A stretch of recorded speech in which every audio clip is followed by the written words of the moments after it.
What's up YouTube, Everyone's Dad here, and today we're building a streaming PC.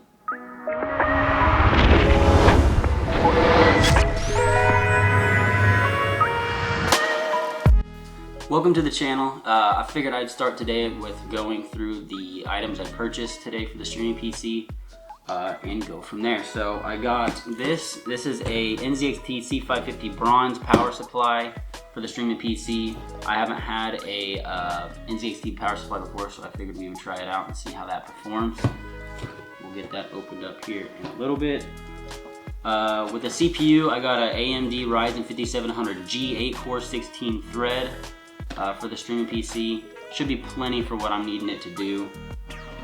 Motherboard is a matching Asus, not a matching Asus, but brand-wise to my gaming PC. It's the Prime B550 Plus with AuraSync.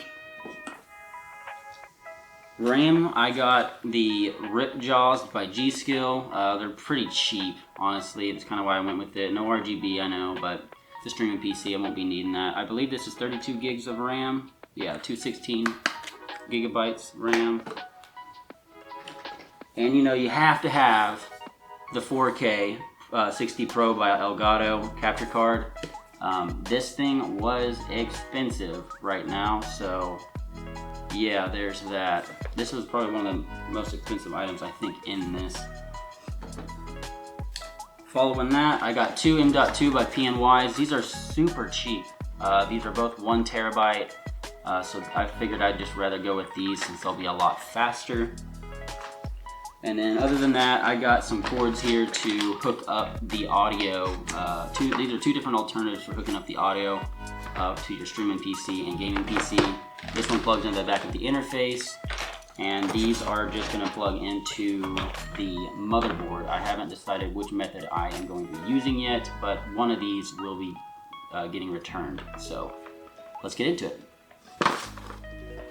Alright, so first things first, I'm going to start with the motherboard and CPU. So, let's do it.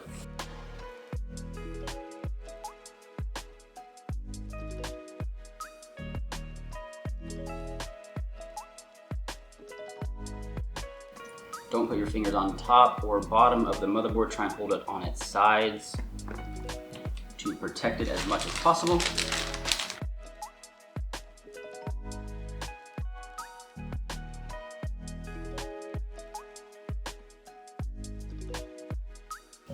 Pay attention to where the little triangle is and make sure we get these to match. Also, while holding these things, try not to put your fingers on top or bottom, trying to prevent damage to the CPU. And then make sure it's down on all sides. Gravity should do the work. You should not have to force anything, or you can damage the pins on the underneath of these. Perfect.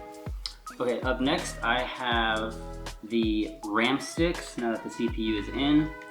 And I did locate my motherboard screws, thankfully. Alright, and so these will have a notch, so it's a matter of lining those up with the motherboard.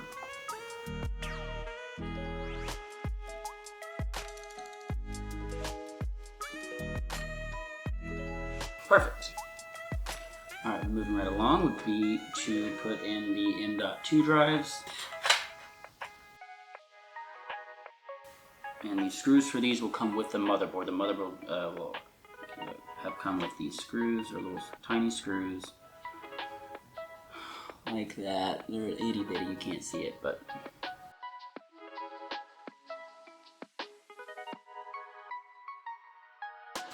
that easy. Moving right along.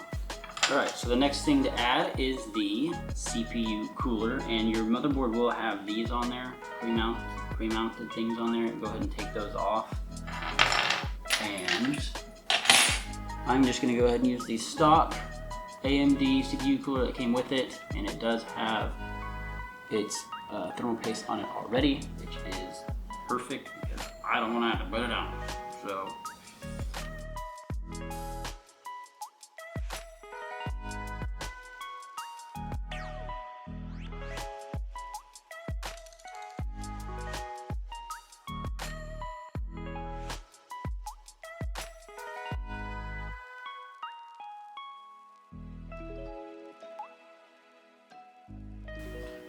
just like that.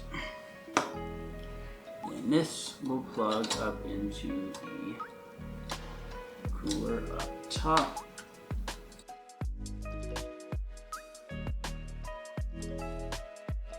Alright, just like that, the CPU cooler is installed. Okay, so now that we have the CPU cooler added and whatnot, we are going to get the motherboard installed into the PC.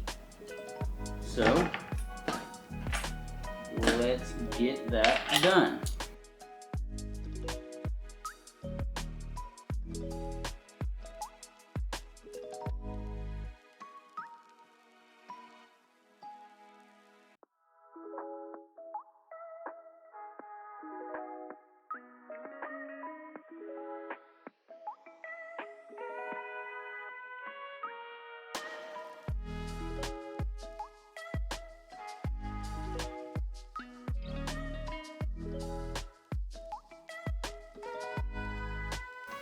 Okay, and just like that, the motherboard is installed. Making the next step, I believe, the PSU. So let's get to that. PSU here.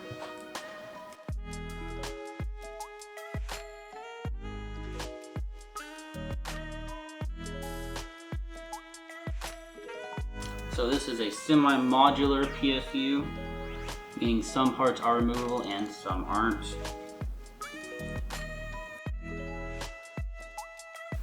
Now it is time to get this puppy plugged in. So let's get on to that.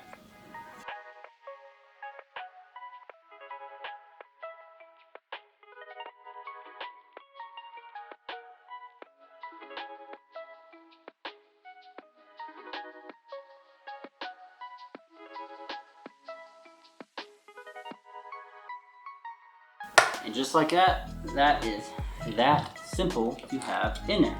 All right, so now we move on to the fun part, getting everything wired up. So let's get on to it. All right, so everything is now put in place and has power except for one fan. I will have to buy a PWM fan splitter for the motherboards. I can power more than just one fan on one fan slot.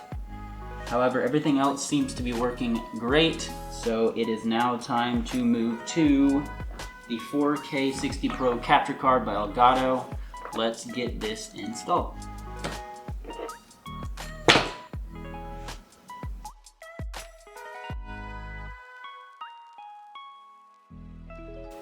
Alright, so this is what it comes in. It comes with a little flappy door with the item here. Looks like it's a little device, kind of looks like a mini baby GPU. Comes with this. So this is what it looks like without its packaging. And this is just gonna go right in one of these slots here. Just kind of press her down. And she is in place. Simple, easy, not difficult at all. I do need to get a screw to get screwed into that. Alright, and just like that, this thing is almost done. I just need to go ahead and crimp my Ethernet cables and get those ready to be installed. I am going to, unfortunately for me, be wiring those in through the attic myself. I do hate being up in the attic. It's probably my least favorite thing. I do hate spiders and I do hate dark crawl spaces, as would any human, I feel. So once that's done and that's all routed to this into the router, then I can install Windows 10 and any of the programs I need to, like Streamlabs, OBS Studio, and maybe a video editor of some sort, as well as the Elgato Stream Deck program software. So let's get to running that cable. All right, and Ethernet cable was made. My brother actually had some left over. I didn't have to make my own, thankfully. So I got that routed through the attic. Horrible, hated that, but it is now connected to the router and the PC. PC is sitting just right here. connected the Ethernet cable through that little wall over there. So all I have to do, bam. One of the fans that I have put in there is not working well, so it's making some noise. But got a little bit of RGB on there, not too bad. It'll do. And that'll be just connected up to this TV. So it is all done. Alright, and that brings us to the end of this video. I hope y'all enjoyed it, and I really appreciate y'all sticking out to the end. If you liked the video and you learned something, hit the like and subscribe button. And if you have any questions about anything, please don't hesitate to leave a question in the comments. I will get to them as soon as I can. I am going to go ahead and leave a link to all the parts I used in today's build in the description, as well as a link to our Discord in the description. And that Discord is a really great place that's still kind of growing. For people to come together, whether that's to find people to play video games with, from FPS to you can name it, and or just hang out and ask questions if you have them. So check that out. We look forward to seeing you there. I am going to be coming out with a new video about how I have my dual PC set up for streaming. So if you've got any questions about that, please check that out. But until then, I hope y'all have a great rest of your day. I'll see y'all in the next one.